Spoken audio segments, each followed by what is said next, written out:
Študijný odbor ochrana osob a majetku v spolupráci s Ministerstvom vnútra Slovenskej republiky pripraví žiakov na štúdium na rezortných školách Ministerstva vnútra Slovenskej republiky a na výkon štátnej služby v policajnom zbore.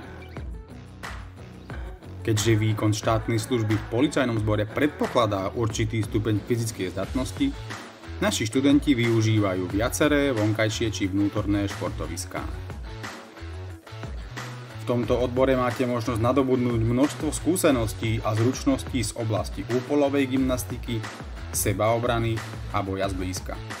Kvalifikovaní pedagógovia odovzdávajú žiakom svoje skúsenosti v odborných učebniach, ktoré sú špeciálne vybavené pre potreby daného odboru.